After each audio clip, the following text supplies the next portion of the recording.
皆さんこんにちは、ミニマルです。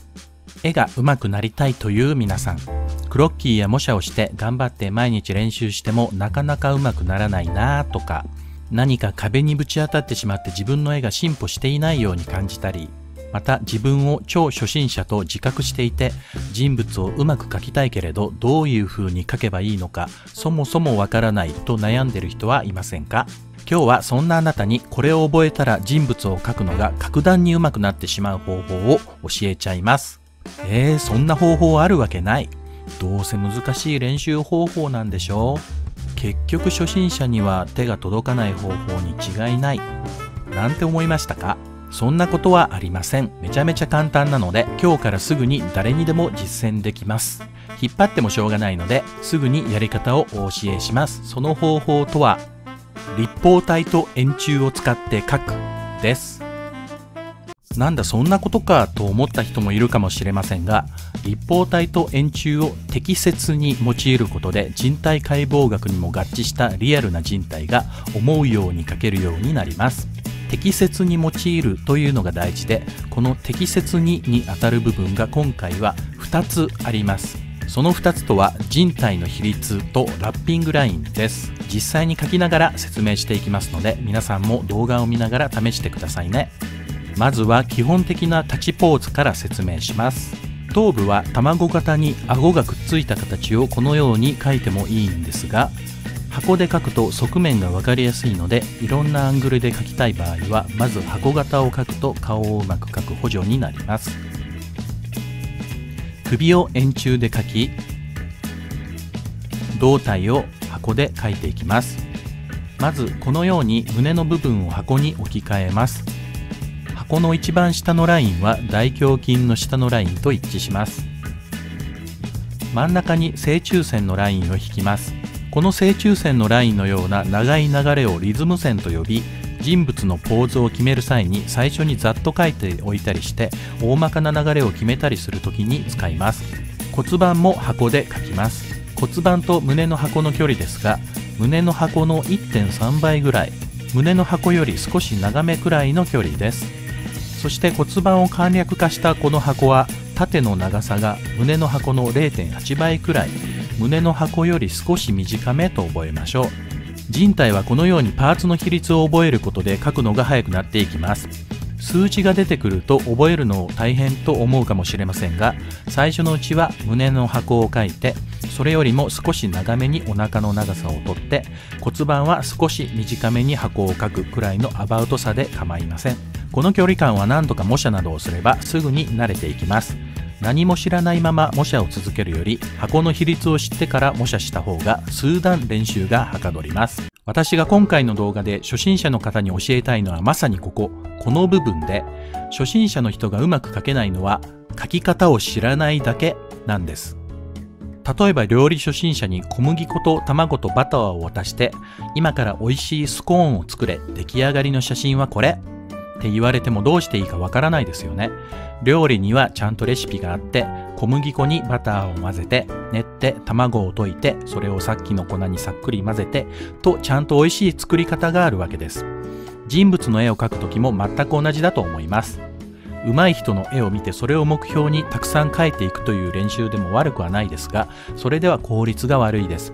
もちろんそういうやり方で上手くなる人も中にはいます。しかし人物を描く基本のレシピがあるなら、それを活かさないのはもったいないです。子供のひらがな練習帳には薄く字が書いてあって、それをなぞって練習しますよね。人物にも書き方があるのです。それを覚えていきましょう。もう一度言います。初心者がうまく描けないのは書き方を知らないだけ。この書き方で自分の絵に自分らしさや柔軟性がなくなってしまうのではと不安になりますか？安心してください。これは基本の書き方です。男女の違い、頭身の好み、センスなどは後からあなたが加えていけばいいのです。それでは胴体に戻って続けます。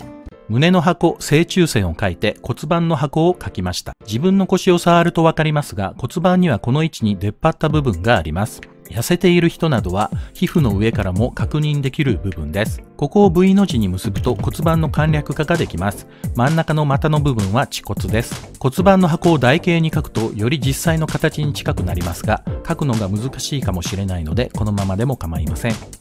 足は円柱で描きます。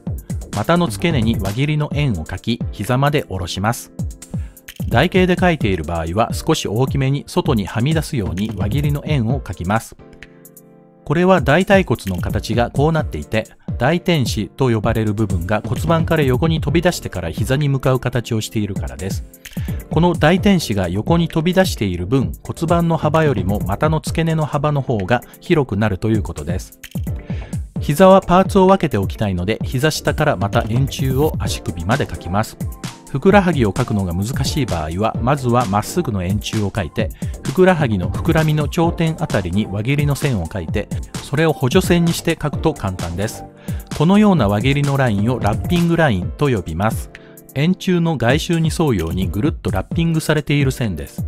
このラッピングラインは奥行き感を測る上でとても重要な線なので覚えておきます。足はこのような三角や台形で描いておけば今は十分です。腕を描きます。腕を描くときには鎖骨を基準にします。鎖骨は自転車のハンドルをイメージしてこの胸の箱の上に描きます。普通の姿勢では基本はこの形。腕を上に上げるときには鎖骨が上に上がります。鎖骨は胸の箱の端っこまでの長さで、その横が肩になるので、ここから円柱を肘まで描きます。肘から手首までを円柱で描きます。手首の位置は普通の姿勢だと股の高さと同じです。手を描きます。今は人物全体のバランスについて描いているので、手は詳しくは描きません。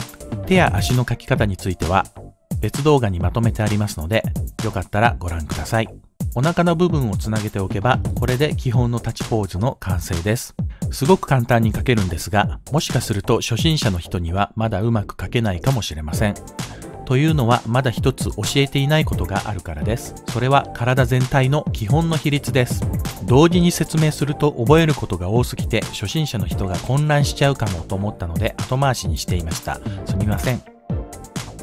足の長さや腕の長さをスラスラと描けるようになるために人体全身の比率を覚えちゃいましょう。これは絵を描く人にとって必須科目なので頑張って覚えましょう。大丈夫、描きながらならすぐに頭に入ってきます。さっき描いた全身図です。全身をまず半分にします。すると2分の1のところに股があります。さらに半分にすると足は半分の1に膝があります。上半身は半分の1に乳頭があります。上半身はパーツが多いのでさらに半分にしていきます。するとここにはおへそが、ここには顎があります。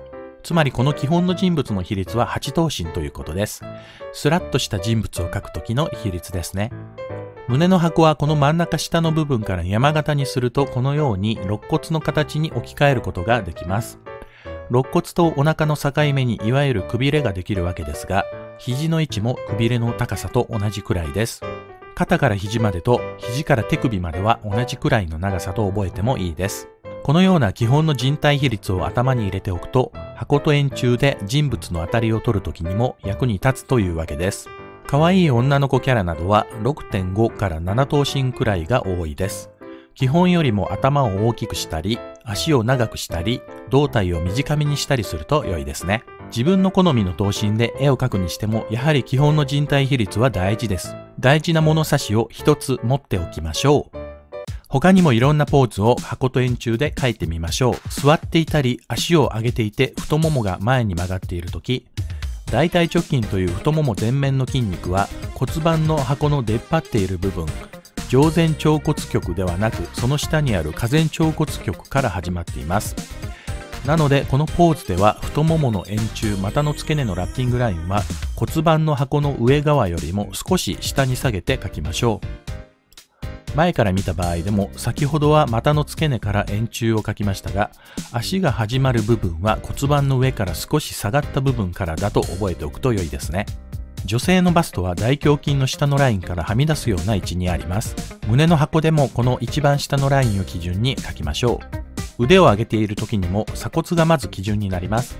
鎖骨を上に上げて描いて、そこから円柱を描くといいでしょう。腕や足を円柱で描くときには底面の丸い部分に注目しましょう。例えばここをこんな風に逆向きに描くと奥行きも逆になりますよね。ラッピングラインが奥行きをつかむ際に重要な理由です。円柱の半分の位置にもラインを描いておくとより分かりやすいです。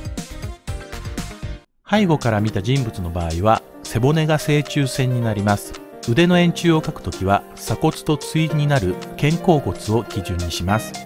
肩甲骨も鎖骨と同じように自転車のハンドルのような部分があり、ここに僧帽筋や肩の筋肉が付着しています。腕を上げると肩甲骨が開き、ハンドル部分も鎖骨と同じように上を向きます。骨盤はこのように簡略化して台形に描くのがいいですが、股の高さで大天使の幅分広くなるので、こんな風に下に広い台形で簡略化する人もいます。後ろから見た骨盤はこの部分に仙骨という骨があり、それを境にしてお尻の筋肉が付着しています。お尻を描く場合はこの骨盤の箱から下にはみ出すようにします。割れ目は仙骨を基準に描きます。この箱では一番下は恥骨になっていますが、実際には座骨が箱からはみ出しているので、お尻は座骨を覆うような形で描きます。お尻の形もこのような形で簡略化して覚えておくと良いでしょう。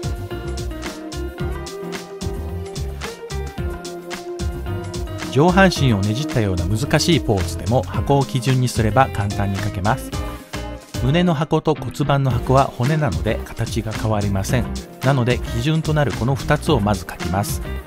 間のお腹部分はこの2つをつなげるのが簡単です。胸の箱はこのように胸郭の形に置き換えることができますので、これも練習して覚えておきましょう。いかがでしたか？たくさん覚えることがあって難しいですか？しかし私の経験上この書き方を取り入れて10枚ほどクロッキー練習をしてみれば大体理解できる内容だと思っています。そしてこんな書き方があったのか、今まで書き方なんて考えずに練習してたけどこれなら何でも書けそう、楽しいと思ってもらえたら動画制作冥利につきます。ぜひ試してみてくださいね。練習しながらわからない部分があったらまたこの動画に戻って繰り返し見てやり方を覚えてください。